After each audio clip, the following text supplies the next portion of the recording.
Good morning and welcome to the Homestead CPA. My name is Dan Snyder. For those of you who've been here before, welcome back. For those who are new, welcome to our channel. Today we're going to be covering part 5 in a 15-part series covering accounting, tax, and legal issues for homesteaders. Today's topic is the use of a legal entity. So what is a legal entity? A legal entity could be a corporation, could be an LLC, could be a partnership, a limited partnership, a family limited partnership. There's lots of different types of legal entities, and they each serve their purpose. But the question that I get asked most often, generally even before clients tell me what they're planning on doing, is, do I need an LLC? And so I have to answer that question, because if I don't, then they're not going to listen to anything else that I say. So let's talk about an LLC. What is it and when might you want it? So when I'm asked the question, my response is normally, why do you think you need a legal entity? Because many people have different reasons for wanting a legal entity. The limitation of liability is generally the primary concern, but for some of my clients, the answer is, well, in my industry, if you're not some sort of a legal entity, then you're not considered a serious business. If you are in my business and you want to have a trade name that I can use throughout the state without having to register in every single county, well, it may be easier and cheaper in Texas to register a corporation. So the registration fee for a corporation in Texas is $300. The registration fee at most counties to register a DBA is $25. Well, we have 254 counties in Texas, so you can see that having a corporation is going to be a much more cost-effective way of guaranteeing the use of your name throughout the entire state.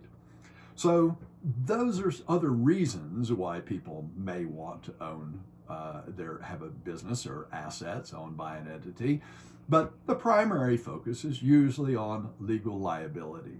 So let's talk about that. What am I trying to protect?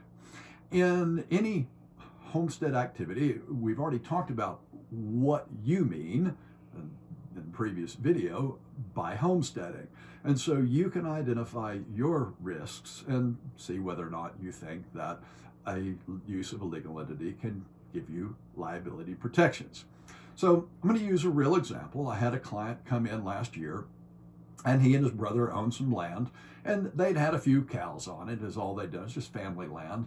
But he had recently sold his business, and he and his brother decided they were going to plant a pecan grove on part of this property. And because it was very near some state land near the river, they decided that with those pecans, they could probably attract some of those really nice deer from the government land over onto their property. And they might obviously harvest some deer themselves, or they may sell some hunting licenses to make some more revenue. So with respect to that, what risks does that client have? Well, they've got a number of different kinds of risks, so we can identify them. The first is, well, what if somebody comes on their property and a cow steps on their foot? Can they get sued for that? Well, while they can, most states, including Texas, have a limitation of liability from farm animals. As long as you've got that posted on the property, then they assume the risk of having a farm animal step on them when they get on the property. So that's not as big a risk. Then pecan trees. Well, what risks might you have with pecans? Probably, once again, not a lot of risks. You could have some risks if you're selling pecans at retail. Perhaps there was something in them that made somebody sick. But if you're selling your pecans wholesale, or you're having people come pick it on the halves, in that situation, there's not necessarily really a whole lot of liability that you might have. Once again, there's not entirely without any liability, but it could be limited. But that last activity that they're thinking about doing, selling hunting rights or hunting on their property, now we're talking about an activity that could potentially, create some significant liabilities. So what do? In Texas, it would be common for the two of them, the brothers, to own the property themselves and to set up a legal entity whose purpose would be to sell hunting. And so that entity would lease the use, a non-exclusive use of the property for hunting. And then that entity would put on activities for hunters so that if there was damage, if there was a lawsuit, it would be the company that would get sued potentially rather than them as individuals. And the ownership of the land would not be at risk because the company doesn't own the land. Now, in some states, you can't do this. So you do need to speak to your legal advisor in your own state to see whether this would work for you or not. But even in that situation, or in any of the situations, there are liabilities that could be attracted to you personally. So for example, let's say that you had gone to Tractor Supply to get some fertilizer for those pecan trees, and you're driving that fertilizer out to your farm and you cause an accident. And whoever was hurt sues you. Well, you were on a business trip, which means they could sue the company, but they can also sue you. Why? Because you were the one driving the car. So for that, you are going to need insurance for the risk of possibly getting damaged in hunting. You're going to need a lot of insurance for the cow risks and the pecan tree risk, maybe not quite so much, but you're still going to want to have some insurance.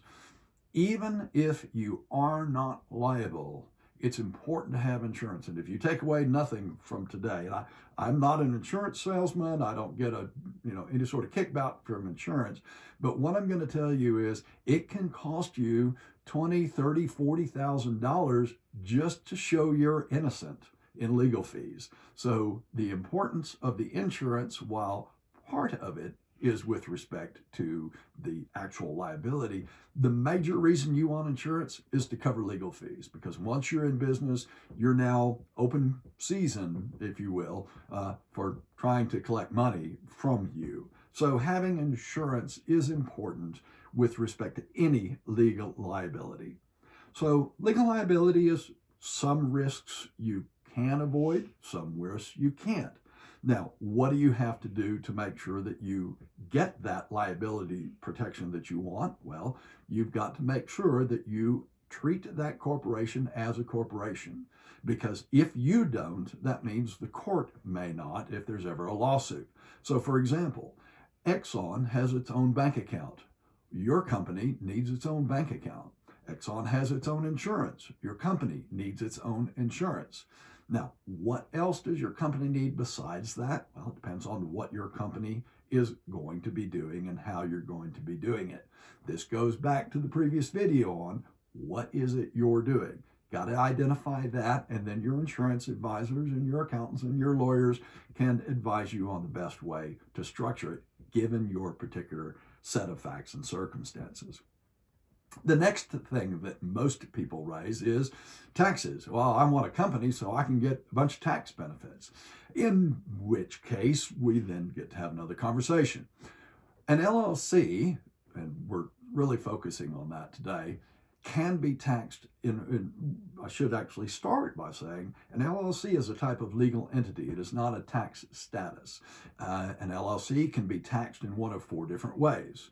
If you have a single owner LLC, then the default tax status of that entity is one of being a disregarded entity, which means for income tax purposes, then it's as if that entity doesn't exist, and you would report the income and expenses on your personal tax return on Schedule F or Schedule C, depending upon the nature of your activity, and you would pay tax personally on that income.